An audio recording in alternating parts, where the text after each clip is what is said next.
Hey Modern Band, today we're going to look at the D major chord. D major chord is one of our most common chords, and it's one of my favorites, and not just because I'm Mr. D. So we're looking at the D major chord. The two lowest strings are both non-played. So they're either muted or they're just not strummed or plucked. Now, if you've got big monkey paws like me, you can come over and mute them with your thumb. But don't worry about that if you can't. If you can only just do one of them, that's fine. The fourth string is open, and then all of our fingers are on the first three strings. So it's going to make a triangle. You can see we've got the first finger is on string 3, and then the second finger is on string 1, and then the third finger is on string 2. So first finger, string 3, and second fret.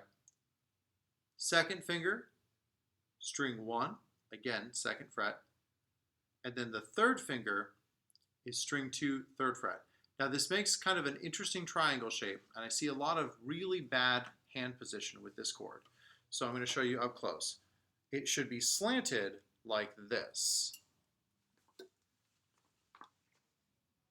Don't try to make your hand like that, because that's going to create a lot of wrist trouble. So angle it to where it's like this. So it sort of slants into position. You only want to play with the tips of your fingers for each one.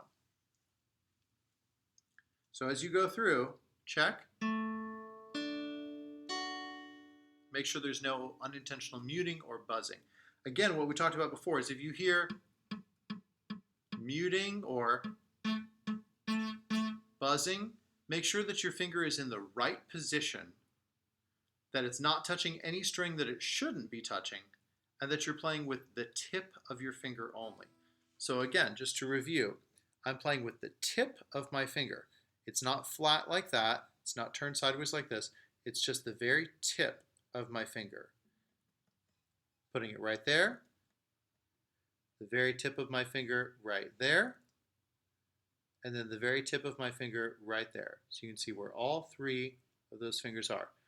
And the trick is, for your third finger, you want to make sure that it doesn't accidentally touch the first or third strings here, because if it does, if your third finger is a little lazy and goes a little too far down, it'll unintentionally mute that string.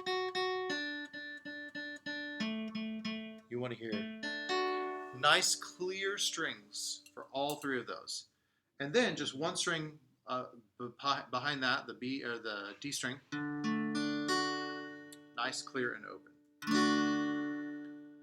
Like I said before, you can just not play these two, or you can bring your finger around to mute. You bring your thumb around to mute a little bit, and that's okay.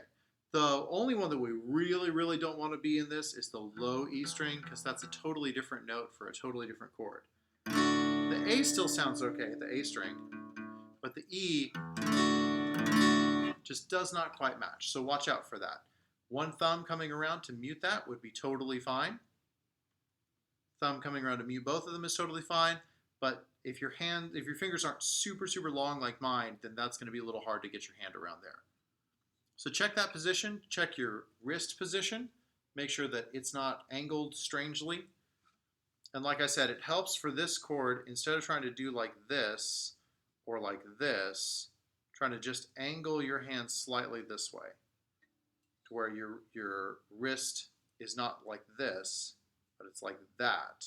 And that helps you get the position of these strings just a little bit better. So practice that, double check your hand position. And while you're at it, double check your guitar position. Is your guitar slumping over like this? Is your guitar laying flat like this? Are you hunched over? So go through your mental checklist. Am I sitting up straight? Is my guitar resting on my right leg? Am I checking to make sure that my fingers are on the right spot, but I'm not hunched over my guitar, not doing this sort of thing? If you have a guitar with a strap, feel free to wear a strap, right? That's just one more protection that your guitar has from falling over and getting damaged. But if you don't have a strap, don't worry about it. Just make sure that it's balanced on your leg. Once you get that, we're going to practice playing D 4 times, and then we're going to lift up our hand and just gently take it off and then go back to D, and then just gently take it off. And when we move our hand, we're not going to open up our hand all the way like that, right? Because then it's all this extra time and distance to come back to our chord, and we might get in the wrong spot. So there's something called conservation of motion or conservation of movement in guitar. You don't want to have any more movement or motion than you absolutely need to. So if your hands are playing the guitar and they're on strings, they're close to it. And when they're not, they just barely come away from it. On, off, not on, off. So watch out for that. Okay, so find your D major chord. Give it a strum, one string at a time.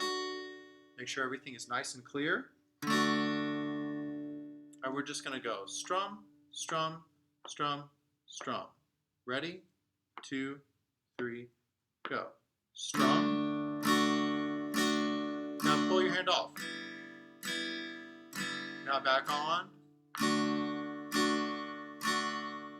Off. On. Off. On. Off.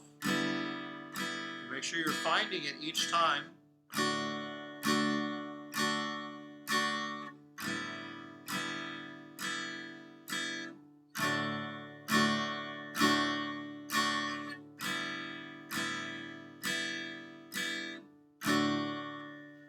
So just practice on and off to make sure you keep finding the right spot. And each time your fingers come into place, make sure there's no muting, no buzzing, any of that stuff, so they're exactly on the right spot. Do that as many times as you need to get the feeling for that motion. And eventually it'll just be a habit. It'll be muscle memory and you'll know exactly where to go to. Keep practicing.